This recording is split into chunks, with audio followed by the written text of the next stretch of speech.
from Montreal.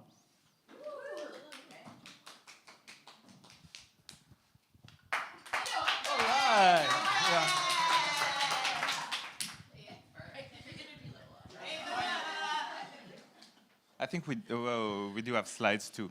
Great. So, hello everybody. As soon as 𝗦𝗣𝗘𝗥𝗦 share us, what? Oh, you're timing. Yes. Okay. As soon as Just small remark. You have 5 minutes. Yeah. That's okay. That's okay. And 5 minutes of discussion. As soon as 𝗦𝗣𝗘𝗥𝗦 show us the theme of the session, which is designing the happy city, I started to think about one of our design agency that is called Daily tous les jours in Montreal, who work a lot on joy, and they decided to animate one of the public square in the Quartier des Spectacles, our main entertainment district, with musical swing. And they say, you know, having to think about multiple experiences and then stimulate multiple senses when you design, important to create joy and so make an happy city. And I thought that one of the experiences I could share, because that was a temporary installation, is all our work into temporary public space design and what we do to make the space more adaptive or to adapt the space to different conditions. First few slides just from Google to show you how the city changes. We often think that the city is static, but it's always the same, but it is not. In Montreal, it changed from season to seasons, where it become gray, green, and oranges right now. You see upstairs, and it's also changed around time. Just in a few years, our main thoroughfare, Saint-Denis Street, has become a small road with large bike paths. So the city is always changing over time, and temporary spaces installation taking advantage of this change to make the public space more enjoyable for people to use it. One of the main impact that we had was at the beginning of the pandemic. That's what we saw happening quickly. This is Wellington Street in April 2020, where no design was involved into the adaptation process. It's just metal railing that was added, and we thought, how could we make this more pleasant for the public and more attractive for the shop owners? So quickly we started to think about all the action that were possible to implement. I'll just quickly show the impact of it, the same street, almost the same spot, a year later, with the temporary installation and the full pedestrianization of the street.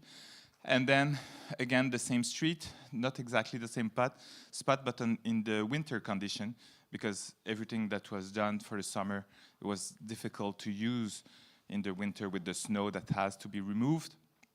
So we had to think how differently we can do the space. So that is the product, the end product. But what is more interesting to make the happy city is the boring stuff and what we really did underground. And we decomposed our process into 6 steps that I thought I would share for you, just to show how we were working. First, developing a brief for temporary space adaptation or public space installation was very important. In Montreal, there's 19 boroughs, 19 different ways to do things, and so it's difficult to share experience from one borough to the other. By having a common brief, we're able to say, hey, you want to do something? Here's what to think about, here's what the issues, here's all the possibilities that you can do, and here's what to ask to designers if you want to collaborate with them. Second, the boroughs usually don't know with who to work, and they always tell us we don't have time to go to the public procurement process to hire them, and so we just do as quick as we can, and we do not work with designers. So we secondly did a pre-qualification call.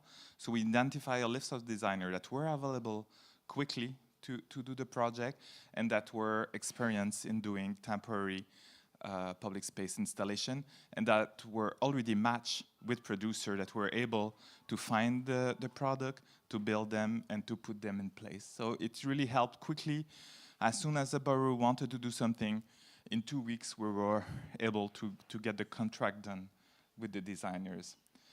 Then we choose one project on Ontario City to do a prototype. We invest much more energy into that singular project with a full team of industrial designer, graphic designer, builders, and we gave a bit more money so they could follow the project. It's almost done. And then, really important, we followed all the project into the 19 boroughs to evaluate them, to learn what was happening. We repeat the situation, one summer, one winter, the summer afterwards. So there was a lot of learning that was done, and now we are in the outreach phase. We prepare a webinar and a toolkit for public space installation. But I know that's finished, but quickly, because temporary, we all often throw stuff away. We also think how we can adapt, but with the longer term in view. So this is the playful urban furniture installation that is done in Esplanade Tranquille, for which there was a competition. And the idea is that during winter, it's a skating ring, but during the summer, it will be boring. And nobody will use it. It will be too warm, too hot, and not pleasant. So the playful urban furniture are made to be adapt, to be replaced, rearranged, depending on the condition. And it is coming along quickly. And really, urban furniture that were made with this idea of being playful in mind. And lastly, our next project that is coming along with the same idea, but with working with more than designer. We will be working with author, with media artists and music. It's a project between the 4 Canadian UNESCO creative cities that we have to do a public space installation that will travel around, but that will stimulate all the senses through music, literature, and media art and design. So that's question. I have a question about your pre-qualification criteria. Do you have, like, what are the key pre-qualification criteria for identifying your designers? And what's the process that you went through to vetting those designers? But the criteria, they needed to have experiences in doing temporary installation in the past. Second, they had to have a team between industrial designers, graphic, and builders. That was really the key to have the team, so they would be not a single issue that would be looked, but multiple issues of design, and also the ability to build things and to find the materials, because there is a availability crisis right now. It's really difficult to find the materials and to have them quickly. And so this was the second really main criteria that we put on. The thing is, in order to get a contract, the contract must be under a certain amount of money, because then we would need to go in an open process again. So there's also a limit of the amount that can be done, the amount of in dollars that can be done through that process. And so what did they have to provide you to prove that they could actually execute? Yeah. It was basically a portfolio of every team or every businesses in the team. It was mostly that. They have to prove an example of projects that they had done that respect the criteria. But we can share the calls if you want. It's still online.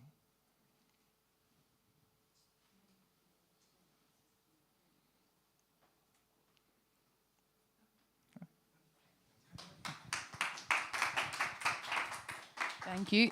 Stijn said he wasn't going to announce me as the next speaker, and I had to just get up myself. Okay. Welcome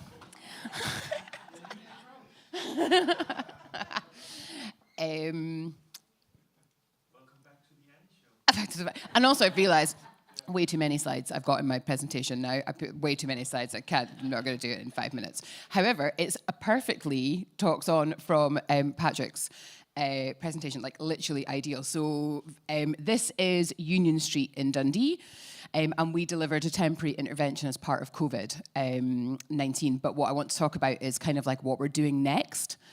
So it was a COVID-19 intervention to make more space for people. And it was a very unhappy project to start with. We had very severe backlash from businesses who felt that their street was being closed and that they were being impacted and had no consultation or due process. So we came in and said, let us have a shot at delivering the project. And it all links back to, just for the policy group, we have this active travel policy in Scotland, and this is how we're delivering this project.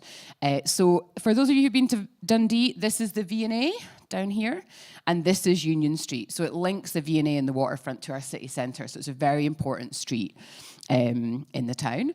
And the project was trying to make more space for physical distancing and to make it easier to walk and wheel. But that's what the policy is trying to do, but this is what the businesses wanted. So they wanted more space for trading, they wanted a quality environment, they wanted to have an enjoyable space, they wanted it to be still easy to access for deliveries, and they wanted to prototype, which is great for us because they didn't understand that that's what they were asking, but that's what it was. They wanted a temporary intervention so they could go back if it was unsuccessful. And so this is, that's a great idea. I'm going to do the Google Street View thing in my future presentations.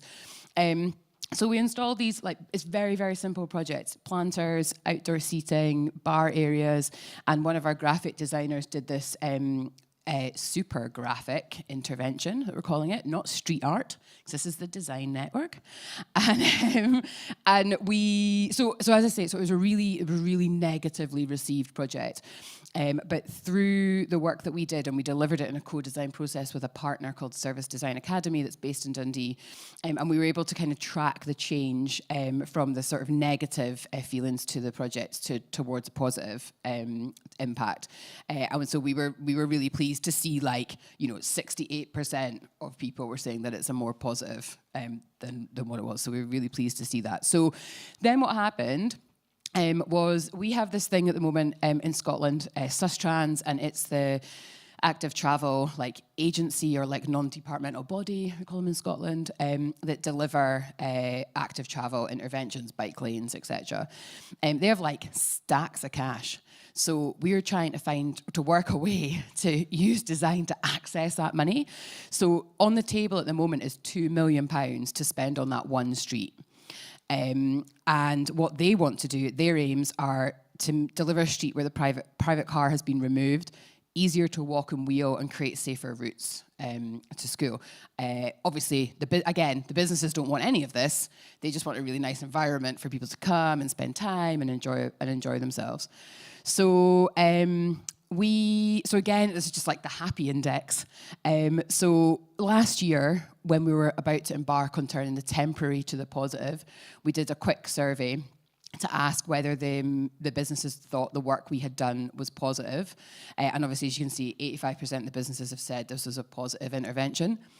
And then we asked them how they wanted to be involved in the next stage. So did they want no involvement, old style survey consultation, or did they want a collaborative co-design process delivered by UNESCO City of Design? And now I read that on the screen and it's quite funny. No, obviously they're yes. So we, in great data collection way, presented that to the council, and we now have a little co-design studio on the street, on Union Street. So we've taken on an empty property in collaboration with the landlord. This is a shop. It used to be a jeweller's. She closed post-COVID, but not in a negative way, just her business changed. And we were working with two designers, an architect, Gary Kennedy, and a kind of interior urban designer called Lindsay McIntosh. And they're delivering, they have delivered, so we've done this stage, and we're now at the stage of presenting the concept designs, 3 co-design elements in the shop. So people were invited in, come in, take part, share their ideas, participate. So the think tanks, where you shared your big aspiration, and so you can't really see them, but basically we took a wee like Polaroid photo to like prove 5 minute time's up. Good, okay, there's only like 20 slides left. This little guy, so no questions. So we took the idea was you take a picture of the person to prove that like these are real people that are participating, and you can see that. So that's really lovely. And then we gathered intelligence. So the streetscape activity was all about intelligence gathering, so challenges, opportunities, knowledge on the street, and ideas. And this is a 1 to 50 scale model of the street to kind of get a real sense of the space that people are working in. And then Gary and Lindsay brought in ideas from around the world. And what you did was you collected a card that worked with your inspiration. You wrote why you thought it was important, and you could do little doodles or add kind of words. I mean, this doesn't everybody want an umbrella canopy? We're not having that. But yeah, so we're just kind of like inspiration for people, because people really struggled to understand, to kind of make the leap from like, but you're the council and you're just going to tarmac the road and close it. And we're like, no, this is a collaborative process to achieve something quite amazing. So this is where we are now. This is my second last slide. We're currently making an application for £200,000 just to do the next stage of design development. And like that's quite a lot of money for us. We'll be doing it through a co-design or co-creation, depending on how you want to phrase it. We will lead the project, so UNESCO Cities of Design are leading it with Gary and Lindsay. So it is design-led. And it's all about the feasibility now. So we have a concept design that's been created, and now we're going to work out if we actually can do it. And the full funding pot available is 2.1 million, of which the local contribution is £700,000. But Dundee City Council have already kind of identified it. And sneak peek, here's the concept. So don't put this on the internet. Oops, we're broadcasting. So this is Gary's sketch that just came out, we just did last week, where he's tried to incorporate lots of the things. There's a lot in it, and I'm sure it'll get toned back. But you've got kind of like different areas, grass, space for bikes, the canopies there, there's a stage in the middle, there's plants, there's all sorts of things. So we're super excited to take this forward, and hopefully we're looking at a kind of 2-year process from now. So come to Dundee in 2 years' time, and this is what we have. That's it. Happy place.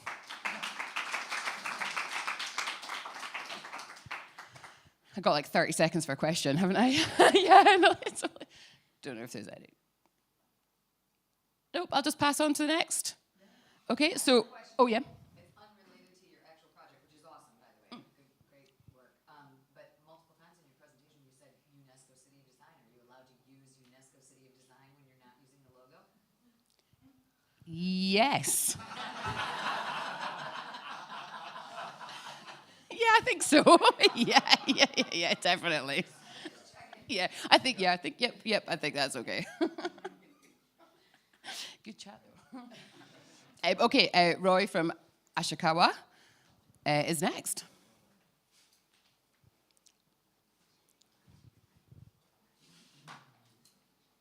Okay, for you, and this should just work.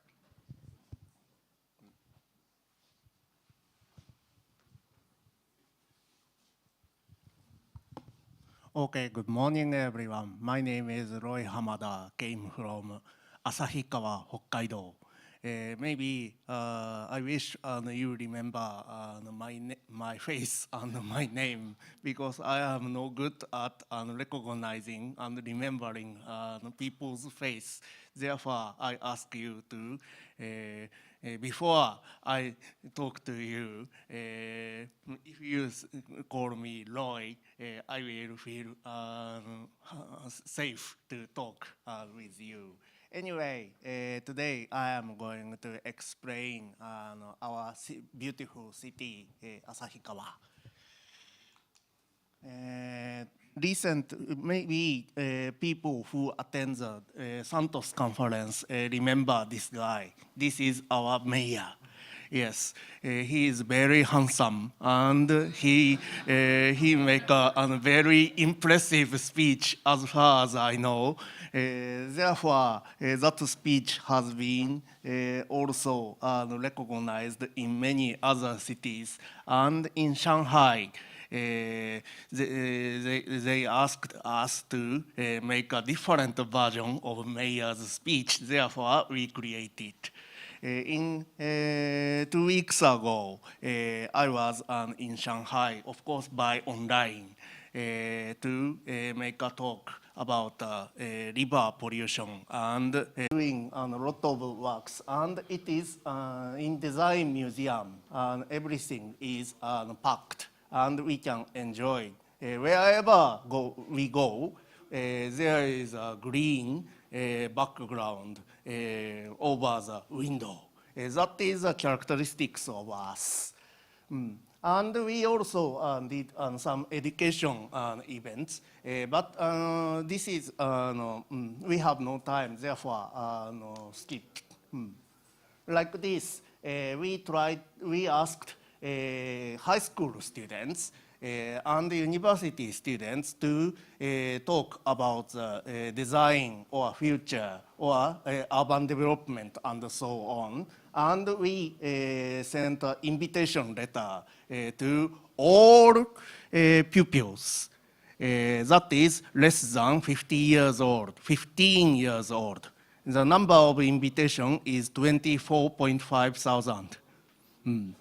So within 325,000 population, approximately 20% of those citizens directly received the information and came up to the city center. We are doing this kind of activity as well. So at the end of the speech, did you understand what is, do you wish to come to Ashahikawa?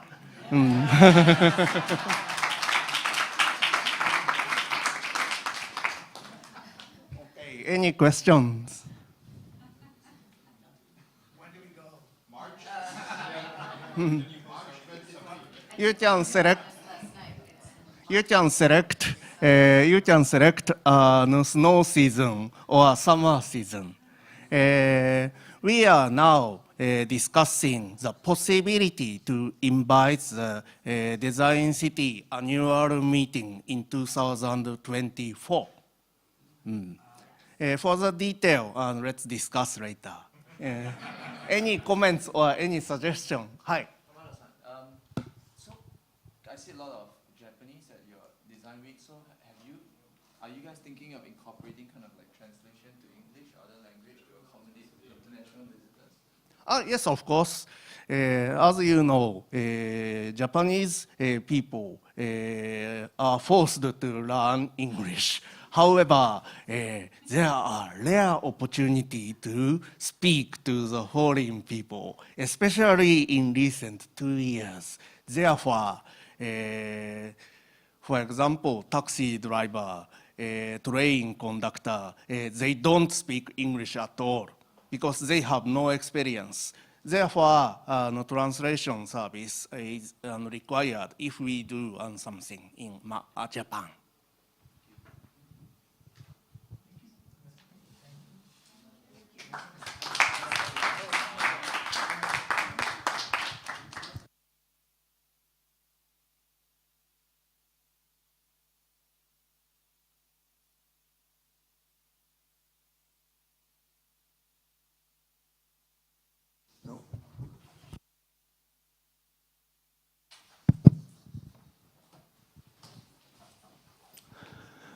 Well, thank you. Very fittingly, after Dr. Roy comes Dr. Mikael. Yes. No, actually, please don't start the timer yet. Please, Please don't do that. No, this slide was just meant to get your attention, actually, because, of course, I'm not going to do a ontological study of the dynamics in a relationship, although I could probably. So, no, when I saw the theme and was reminded about it yesterday, about the happy city and the happy design, it was very, very easy for me to decide what to talk about, because this is the only slide you're going to see where there's text on, because I'm just going to show you happy people in Kolding, Science City. Basically, one of the things that I do for those 80% of my time when I'm not doing UNESCO City of Design work is that I work for an entity inside the municipality which is called Campus Kolding. About 2 years ago, we decided to endeavor into the field of trying to support all our higher education programs, institutions that exist in the city, by trying to become the glue between all 4 of them and make the link directly into the municipality and the whole urban development area. So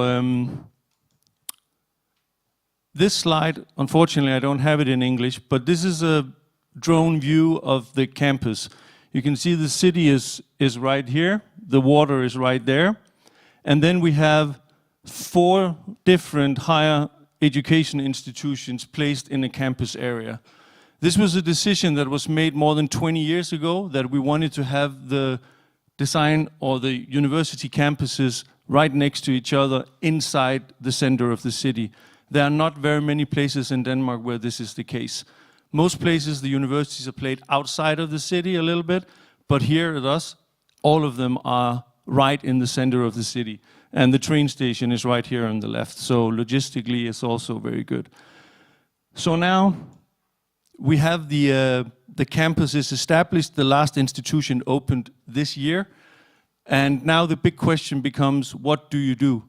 Because if the vision was that we wanted to emulate an American campus, I studied in the US, to have this kind of life inside a campus where it's like a city in a city, then you also need to do something. And the institutions, they can't do that by themselves to create that environment. So that's why the city has taken a strong stake in trying to develop cooperation, trying to develop activities, supporting activities. And for instance, just developing this brand, which was done with the students, and we also had a design agency aboard. The logo that's in the corner there, it emulates the river that runs through the Kolding city, and then of course the heart to say that it's safe and sound to be there. Yeah. Lots of happy students, because happy students make a very happy city. Because our students, they both study and live in the city, and they generate enormous amounts of activities, much more than we could do even if we had all the money in the world, because they just do it. And then we try to support it, and we try to get the city involved and help them spread the word. So these pictures are from the huge study event we have every year, which is when all the new students come to town in September and start their studies. Usually all the institutions had their own event, but for the last 2 years we've had one event taking all the students from everywhere, and then the municipality pays half of a festival, and the institution pays the rest. And it's huge success. Local bands, food, street art, everything. It's very cool. And this is a picture from a kind of activistic or very anarchistic group of students who decided to do what's called a test party, or test fest, which is the Danish word for party, where they took a view of the city, and then they decided all the areas that they would like to develop and do things. And then the municipality was involved in that as well with our urban development planners. So they take a huge interest in the city that they study in and they live in, and to be part of it. And it matters so much that they're actually inside the city. This is another event that is made up by the students themselves. It's called Embroidery and Beer. So actually this is wine, but they have beer in the other tables. But these are some of the like pop-up events that happens all the time, and which the municipality then supports and tracks. And Kolding is also called Slice Town, which is because all the pizza slices are so huge that you have to roll them up like a, so it becomes more like a shawarma or whatever. So it's really good. And one of the few municipality-run events that we have left, we used to have a design week. It was the first year that Kolding was announced as a city of design, but then the politicians, they closed it. But we still have the annual Light Festival. This year it'll be different because of the energy crisis, unfortunately. But this is a picture from last year where the whole center of the city is lit up and full of happy people, including a lot of students that do interventions all over the city.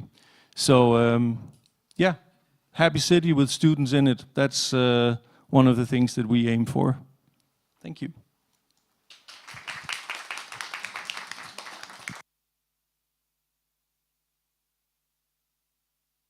Money.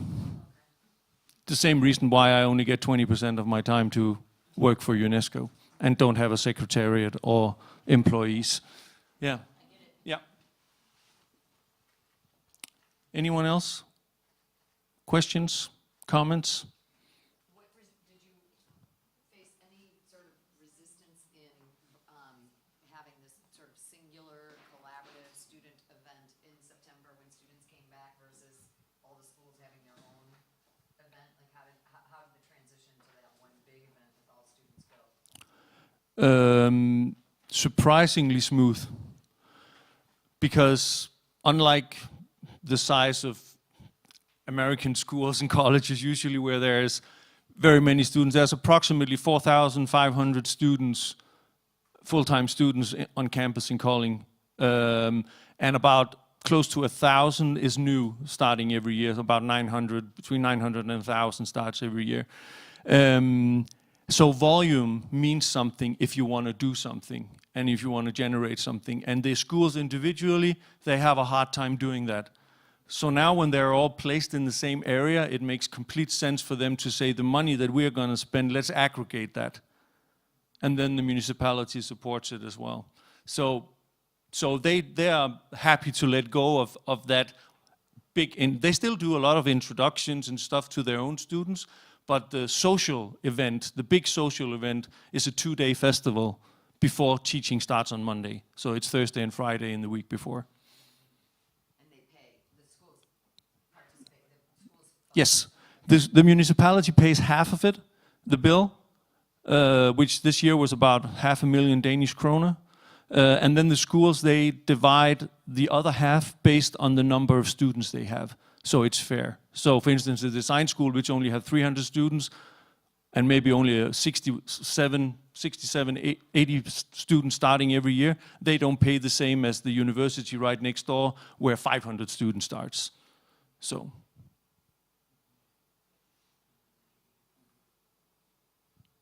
Yeah, more comments? Nope. You're welcome. I'm next. Hey everybody, I'm going to talk about how to make elderly people happy. The title is Every Meal a Little Happiness. So we've done a project this year with an elderly home which is called Heilig Hart, the Holy Heart it's called.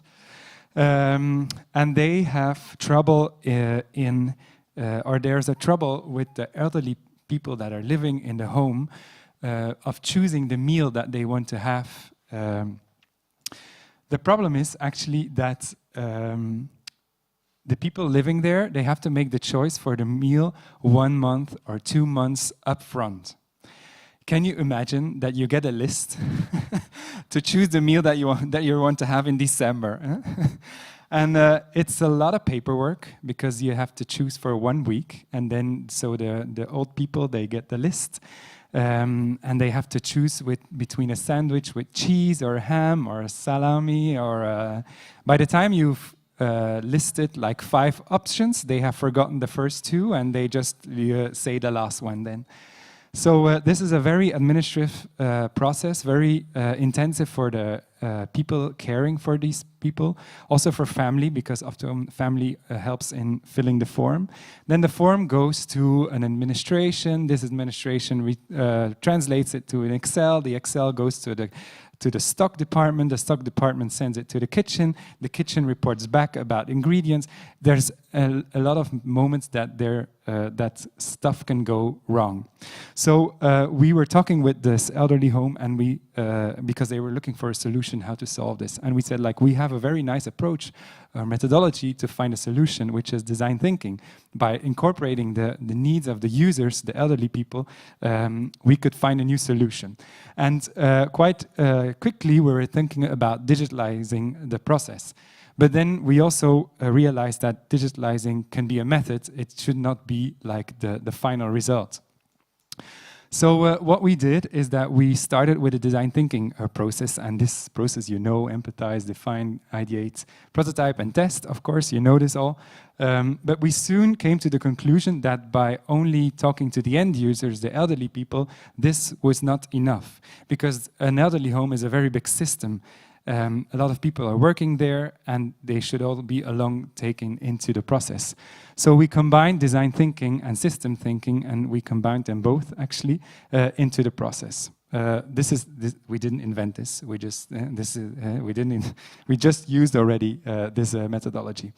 So so we engaged a design company that actually supported the whole process. And together with this design agency, we organized a lot of workshops with the different stakeholders. So not only the elderly people, also people caring, people from kitchen, family, all the people that are around there. And therefrom came actually a lot of issues. So for the residents, it was very hard for them to choose a meal 1 month before. And choosing the meal is a very important thing for an elderly person, because they are actually lived in this home. Other people are saying what they have to do, and choosing the meal is one of the small things that they can choose for themselves. So this is the part where happiness comes in. But what if they change their mind? What if they don't like it? What if the portions are not too big or too small? If they give feedback to the care persons, this was not given to the kitchen. Those are a lot of frustrations. Then the care staff was also frustrated because it's a lot of work. And it comes extra on taking care of the people, like physically or mentally. Administrative staff is also frustrated because they get a lot of papers and they have to process them, and mistakes happen. And this was where often the bottlenecks happened. If people want to change, then they are frustrated again. And in the kitchen, there were also a lot of possibilities for mistakes, language issues, and chaos. So I think you should be happy if you get your sandwich with cheese, if you chose one with cheese, right? But so we split up actually the next steps in a short-term quick wins and experiments, and the long-term steps. And the short-term quick wins and experiments actually evolved in this way, that the paper for menu choice was redeveloped or re-layouted in a better way, so more attractive, more visible with icons. Instead of giving these smaller portions of spread on your bread, they used with bigger pots, and they just gave it to the people. They installed a menu committee, so that's people that are part of this menu committee that are really talking about the food. I mean, if it's good, if it's salty enough, or too much pepper, or but this has like been taken care of, and then also given feedback to. People can now also give their meal preference, which is also important. And slowly we are evolving to a digital form, but this is really step by step. And then the long term, the next step will be actually integrating this in a big platform of the total organization of the elderly home.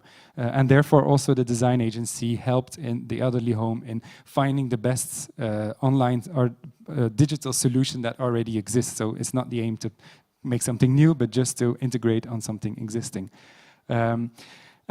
So we've worked on this project for about 1 year, more than 1 year with them. And now in the Wonder Festival that will start next week in Kortrijk, we will give like an immersive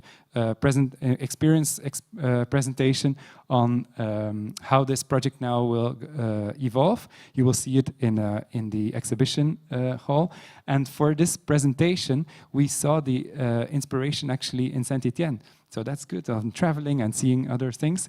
But we were in the Museum of Industry, where there was a really nice wall and presentation with projection. So this is where Stijn, my colleague, saw the inspiration, and we're going to do something alike. But this is not a picture of Saint-Etienne, but it's just something that it could look like. So voila, this is the presentation. Thank you. Any questions?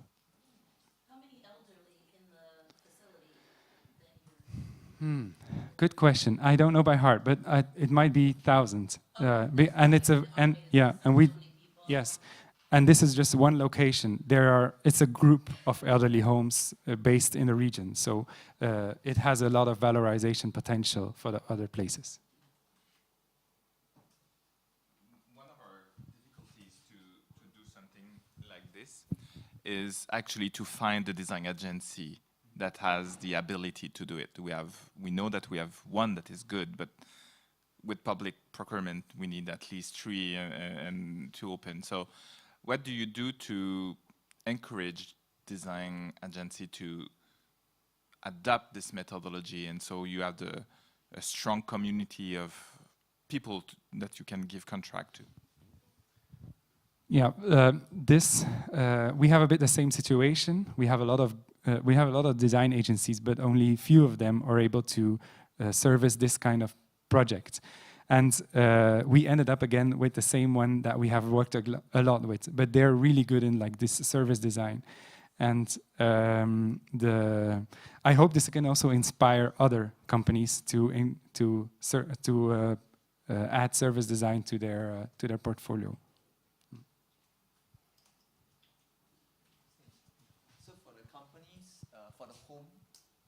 For the aging home, they, instead of approaching the agency, they approach you because they are not aware of the agencies out there? Or it's just because you have always been the point of contact? They are actually our neighbors. So, and they have a very nice. The first picture was the picture of their public restaurant. It's a restaurant where the elderly people go for lunch. Students go there for lunch. I can go there for lunch, and we sit all together. So we often see the director, and then we start talking, and he said like this is an issue. And then we saw a call from the Flemish government that they want to stimulate innovation in care. And then we thought like, okay, maybe this is the opportunity now to work on this kind of project. But it's true, they don't have, elderly homes rarely have the contacts of the design agencies. And our role was merely was actually the supporting the elderly home in collaborating with the design agency.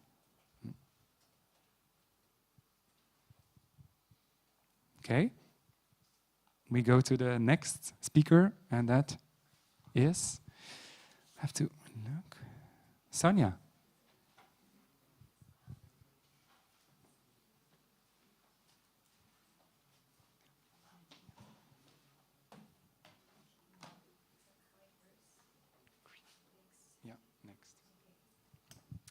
So, hi everybody, Sonia from Saint-Etienne. So I'm going to talk about active design, so we're going to move a little bit. Just quickly, Saint-Etienne, as you know, is the only one French UNESCO Creative City of Design. You know the Biennale of International Design Saint-Etienne, but Saint-Etienne is also positioning itself in other cultural and creative industries, such as literature, with the book fair that will be next week, the digital arts with the festival Pléiade next month, and the music party, the music festival in June. So, a little brief about Cité du Design. So the mission, the principal mission of Cité du Design is first to teach art and design throughout our High School of Art and Design. The second one is to disseminate design culture to all audiences with different exhibitions and also with the Biennale, of course. And finally, to support companies to introduce design in their strategies. So, about active design, just a little information regarding the context. On January 20, 2021, the National Agency for Territorial Cohesion and Paris 2024 signed a cooperation agreement to meet the common ambition of making the Paris 2024 Olympic and Paralympic Games, games of all the territories and the entire population. Secondly, the desire to develop active design is the result of two observations. The first one is sedentary lifestyles, especially among children, because it's on the rise in France. So I have some keys. 1 adult in 2 and 1 child in 5 are overweight. And in addition, in 40 years, young people aged 9 to 16 have lost 25% of their physical capacities. So this is the first thing. The second one is that many city centers have experienced difficulties in terms of vitality, attractiveness, and are looking for new ways to attract residents and visitors. But why Cité du Design is included in this project? Because the National Agency for Territorial Cohesion and Paris 2024 Olympic Games want to create an active design guide, so they called Cité du Design. So the question is, what is active design? We agreed on a definition. Active design consists of designing public spaces and buildings in order to physical activity or sports in a free and spontaneous way for all. So we have to remember this word is for all. The objective is to facilitate access to sports via urban infrastructures, such as in the images. And through our subsidiary Cité du Design, Cité Service, we support 6 pilot cities in France from the program Action Cœur de Ville in developing this type of project. So, you have an example here. It's in France. So you have different examples in the pictures. So first thing is co-creation with users. So ease of use and appropriation are central to active design. To conceive, Fiorenza. Thank you. So to conceive an active design project, you must think in terms of use. It's super important. So, for example, in Saint-Etienne, we have one project called Tous Champions, and this is an experimentation by the Cité du Design and Saint-Etienne Métropole, which put the user at the heart of the design process for public space. And then the citizens can practice over several years and test it, and it's free. So it could be, for example, soccer, skateboard, etc. Other point important, so design for all and accessibility. So within the framework of an active design project, particular attention is paid to groups excluded from the public spaces and individuals who are from the practice of physical activity. So we have to include everybody, young, adults, and people with disabilities. Another point is that we worked with companies, so companies did experimentations with users because active designs allows companies to experiment with users. For example, you have an example here. This is the first physio park. It was put in front of Les Camélias in Saint-Etienne. This is the home for seniors, and the seniors could try the physio park.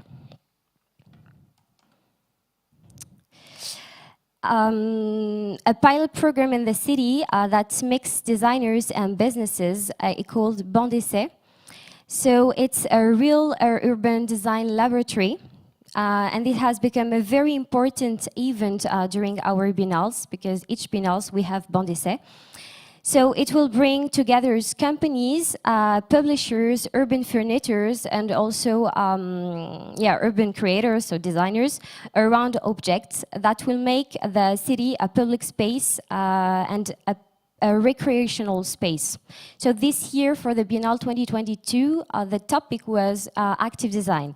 So designers and companies create, for example, this bench. This is an active bench, and people during the Biennale test it, and they love it. So I talk about France, but we have also an international vision, because during our the realization of the guides, of the active design guide, we used the network, the UNESCO networks, to collect different initiatives that are in different countries. So we have the example of Torino with many colors. We have also the example from Graz with different animations. And finally, Montreal. So to conclude, active designs means integrating throughout on active modes, accessibility, inclusion in public space into a territories project, while encouraging innovation, experimentation, and imagination to making cities more livable and enjoyable for citizens. Thank you.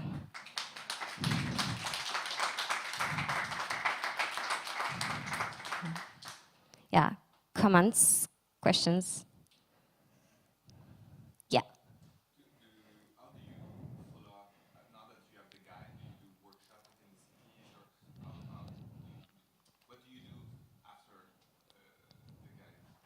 Yeah, what we do after the guide is, so the subsidiary of the Cité du Design has pilots 6 cities to introduce active design in their cities, because they are members of the Action Cœur de Ville program.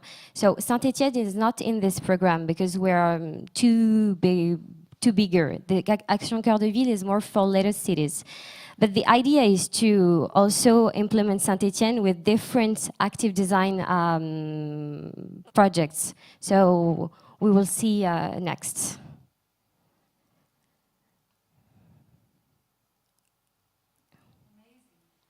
It's amazing. Thank you. Thank you. So, yeah, thank you.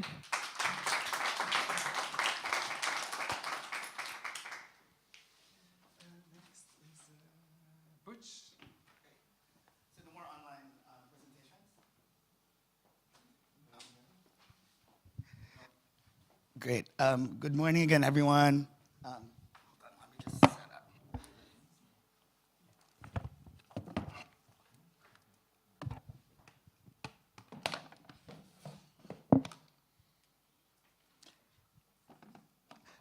Good day, everyone, whether here or online. My name is Butch from Cebu in the Philippines, and permit me to read rather than ramble on past my allotted time. I'm here to talk about something that is very close to my heart and mind, and that is about designing for resiliency in disaster-prone areas such as the Philippines. This may not be an obvious topic for today, but since these adverse phenomena are a part of our lives, we might as well plan to anticipate them and mitigate their effects. This is the outline of my chit-chat today. Hope it makes sense and be persuasive enough for at least some of you to jump on the bandwagon. First, let's define what disasters are. Basically, they are disruptions that involve widespread human, material, economic, and environmental losses that exceeds the ability of the affected areas to cope with its own resources. The most common natural disasters in the Philippines are typhoons, tsunamis, landslides, flooding, volcanic eruptions, droughts, and to a lesser extent, pandemics, such as the one we are just getting out of. Resilient design, therefore, is the intentional creation of places, products, services, messaging, and systems that mitigate the effects of these disasters in the short term while building capacity and capabilities in the medium to longer term.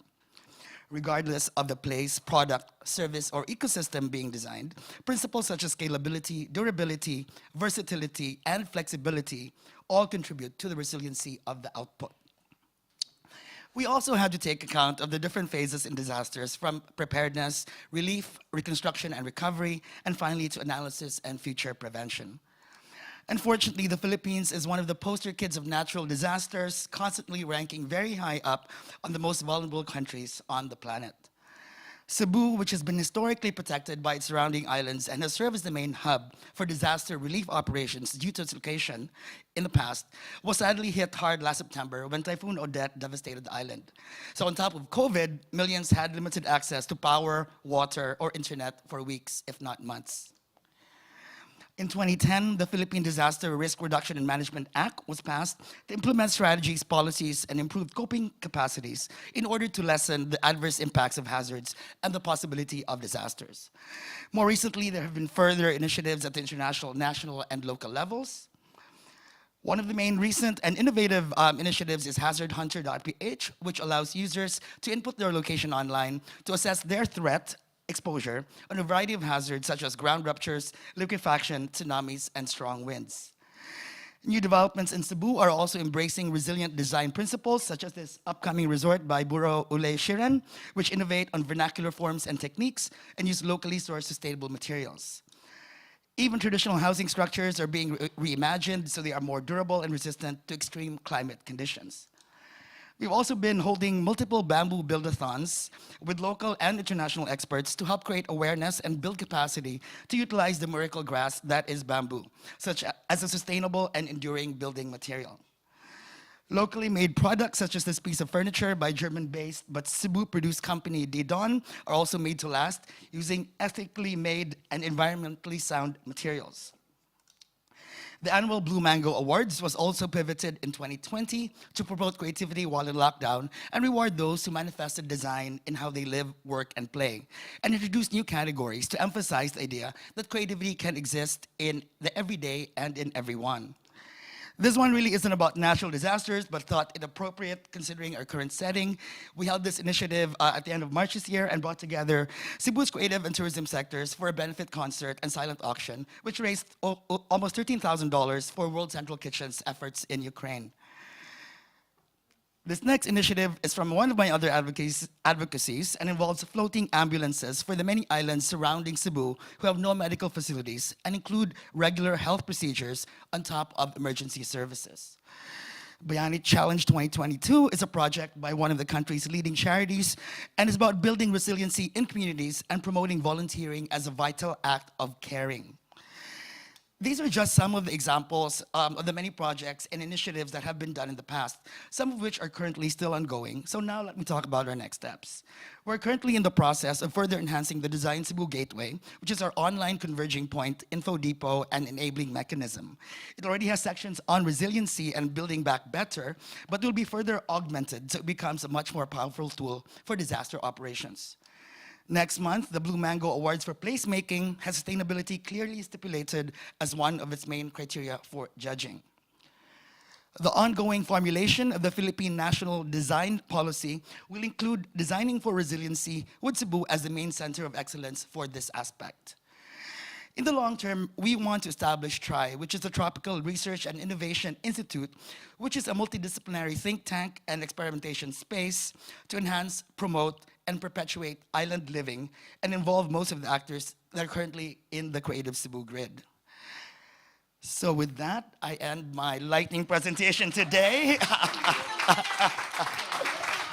I hope I was persuasive enough and look forward to continuing this conversation with like-minded people. Thank you.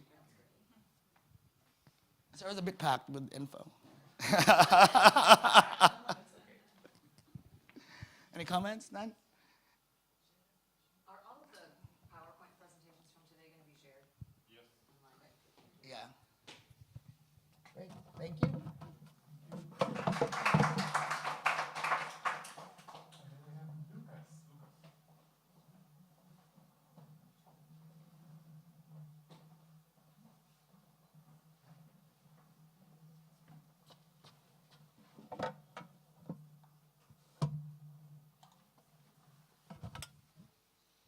Yeah, if this works. Okay, so it's a big pleasure to be here today.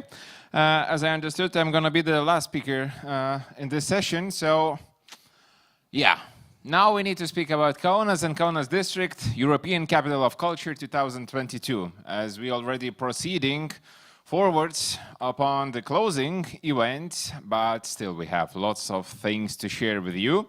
And today mostly, I want to give you a short presentation what challenges we found when we came with the idea of creative thinking and how did we approach in a creative ways, in a design ways in Kaunas and Kaunas District when we started our programming for this year. Just a quick example. So you have a rough number, 300,000 people are living inside the city. And in the next slide, you can see that there are only 90,000 people, well, in today's number, it's around 100,000 people living in the Kaunas district. So this part is everything around Kaunas. So the green part is the Kaunas city, and everything around is Kaunas district. So those two municipalities are participating in the European Capital of Culture project. And why this information is important? While the city has 300,000 people and it's like the center of the ideas, we can call it like this. They have national drama theaters, museums, galleries, and so on. And when you go to the Kaunas district, you find 20th century, mostly on the ideas of the Soviet Union based cultural networks. So the cultural centers and the leisure halls with one museum and one Maynard that works as an artist residency building. So to have this idea that when you are living near the city in the district, you find different challenges. And this image is quite interesting because when we started to think about a creative approach on the design aspects in Kaunas district, if you can see that this whole municipality is divided in 25, let's call them units, and the closer you get to the city, the challenges become completely the same as in the city. But more you move away from the city, for example, in this area particularly, you find completely different challenges that sometimes even has the smell of the early 1990s. And when we come with the idea to transfer our identity from the idea of temporary capital into contemporary capital of culture, we found lots of challenges. Yeah, so these are our main goals when we started to work in the Kaunas district. And sorry, I need to mention why I'm speaking so much about Kaunas district, because a few weeks ago I used to work for Kaunas 2022, and now I switched my positions and I work in Kaunas district municipality as head of the culture. So mostly I will speak about the district because I know more about it. Yeah, so when you go to the city, when you go to the district, the main goals from Kaunas 2022 was to strengthen the capacities of the culture networks, spark new creative initiatives, help discover the identity and beauty of local areas. And I would like to stick to the third point, the last two you can see, but the third one is the one that we speak when we have in mind the design. People were ashamed to say that they are living in a small village. And when you ask, where are you from? Most of those people are going to say that we are from the city. We are from the Kaunas. And we find that quite a big challenge to make them proud again of the place they are living in. And it was a big challenge, and we needed to find a really delicate approach how we can make it and how we can solve this problem that is, well, still active in Kaunas district. So these are the main points how we try to achieve it. The first project is called Contemporary Neighborhoods. So what we did, we went into the local communities with the curators from Kaunas 2022, and those curators were working a whole year in one specific community, and they discussed what problems does the community have. And they needed to solve those problems through culture. And today we have 15 contemporary neighborhoods out of 25 participating in the project. And the topics are from the sustainability, from the design to street rock festival, kite festival, and so on. The second and most important in this conversation project is the Path of the Emerald, which I will cover in the following slides. Then we have cultural partnerships. We try to connect that old network of 20th century with the modern European and not only European, but the worldwide communities, artists, institutions from all over the world. And then we had even the Italian director, Roberto Magro, coming to Kaunas district and working with the different communities on different projects. And then we have, of course, Confusion, Confluence, and the Contract, three main events of the whole Kaunas 2022 programming. So, actually, I covered it. So you can see the pictures that are from Kulautuva. Yeah, it's from the Kulautuva, also the small resort area in Kaunas district where people were participating with the really famous Lithuanian artist and director in creating landscape objects in the resort area and then making a community-based musical opera. So you can see those 2022 in numbers. So we have 15 contemporary neighborhoods, 6 cultural centers. So these 6 cultural centers are coming from the 20th century.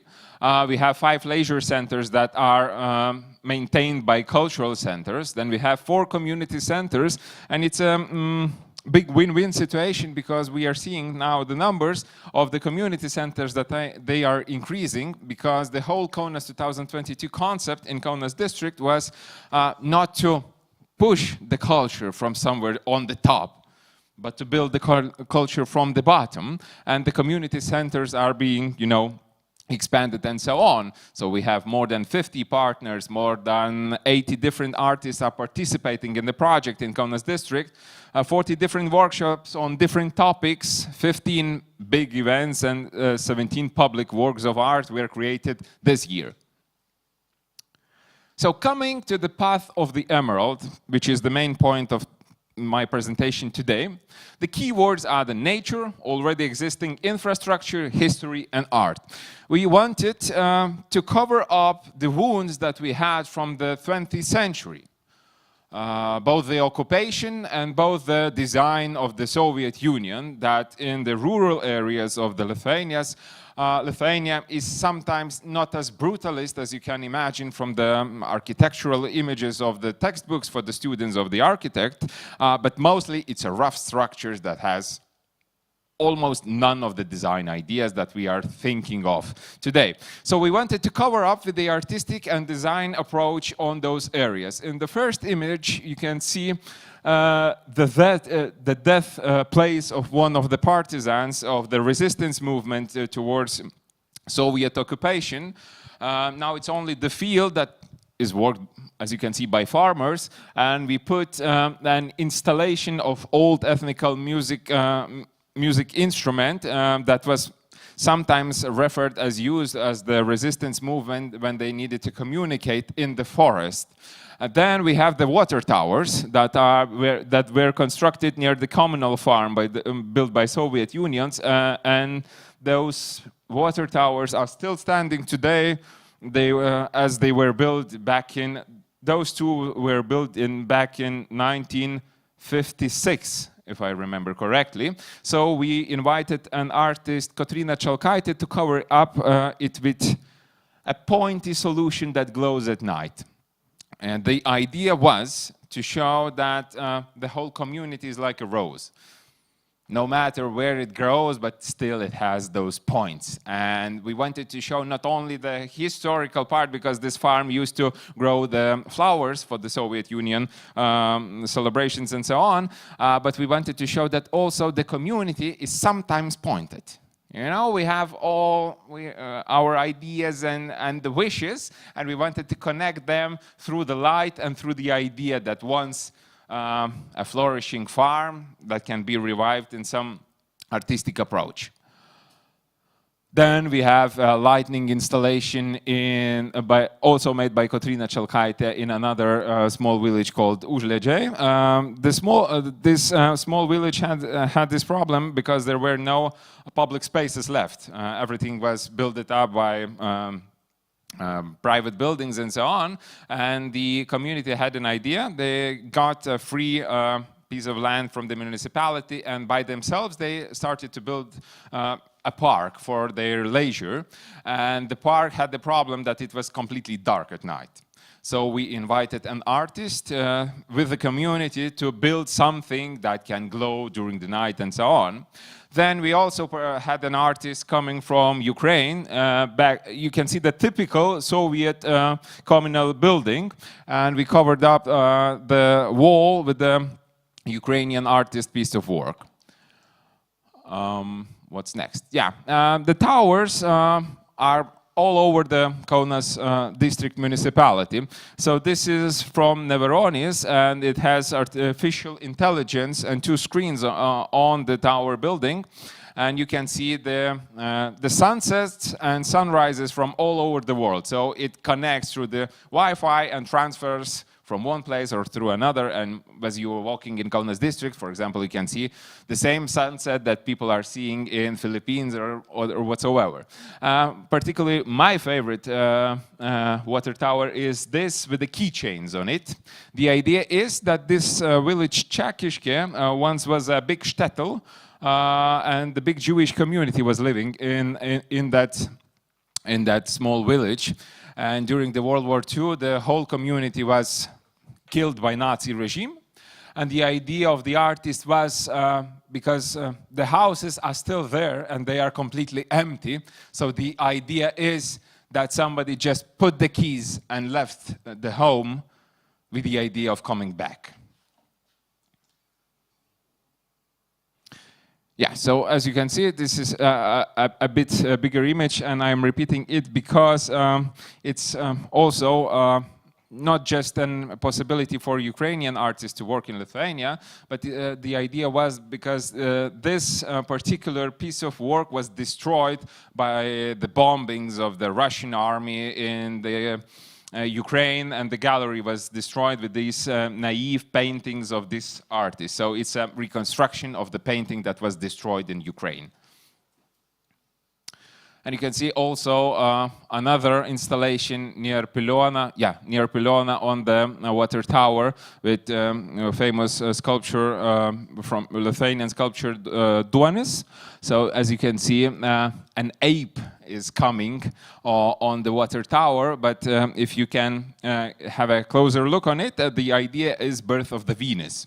So it's another approach on the birth of the Venus, and the idea is because it's near the lagoon of Kaunas, and normally in that area you can find these water animals that are sometimes, you know, are called a little bit ugly, and people are destroying them and children are playing with them. So the idea was to make this birth of Venus in some artistic approach. And yes, to end up, Lithuania is not famous for basketball, the culture and sports, but it's also famous for one dish that is called cepelini. And I think some of you maybe had an opportunity to try it out. If some of you didn't have the opportunity, I strongly suggest to try it out. But when I say to try it out, I mean that you need to have a really strong tummy, because it's a national dish that looks like this, exactly like the zeppelin that we imagine from the 19th and 20th century. And we have one particular village near Kaunas district that is famous for this dish because they have, I don't know, at the moment they have 6 cafes that only making this dish only. And people all over from Lithuania are going to Karmėlava to taste those ceppelinai because it's near the airport. So most of the people are going there. So it's not only Lithuanian sculpture, but I think it was made also with Serge Etzker, I think. Yeah?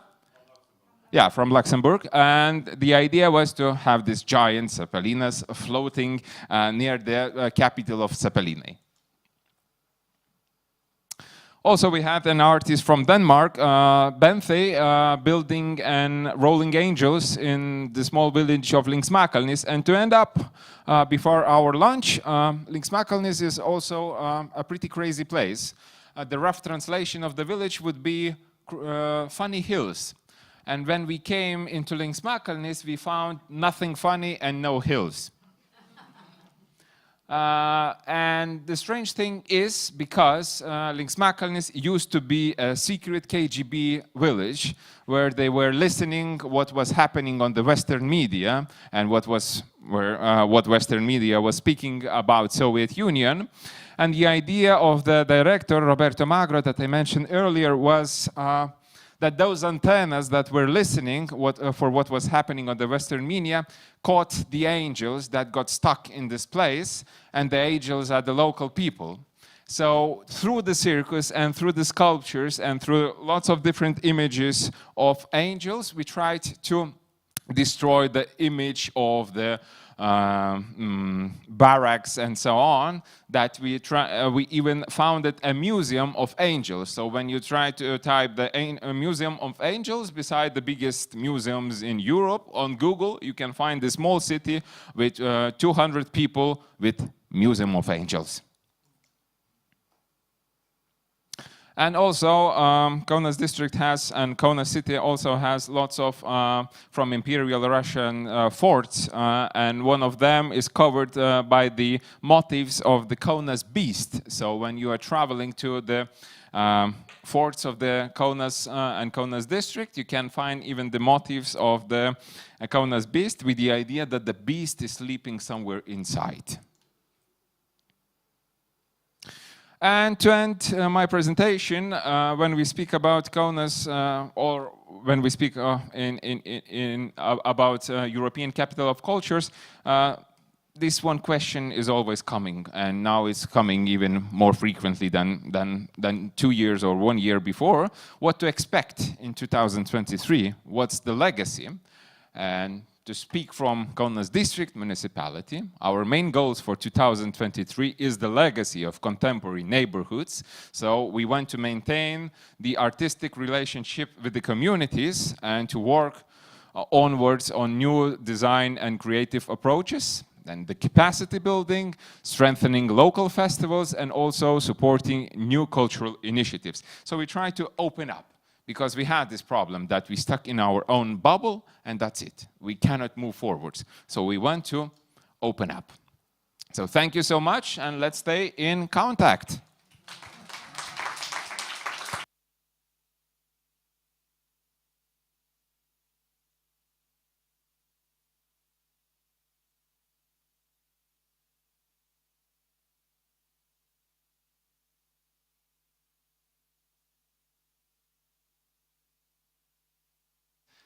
Thank you so much, everybody, for sharing the presentations.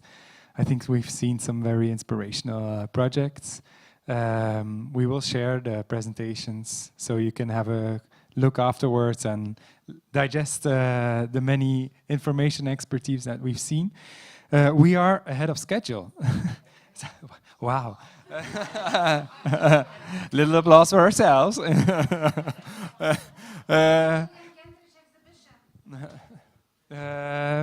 Yeah. Yes.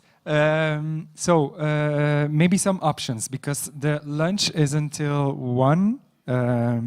So we have a 1 to 2 at 1 from 1. Yeah. So we have 1 hour that's of spare time. So Virginia already says.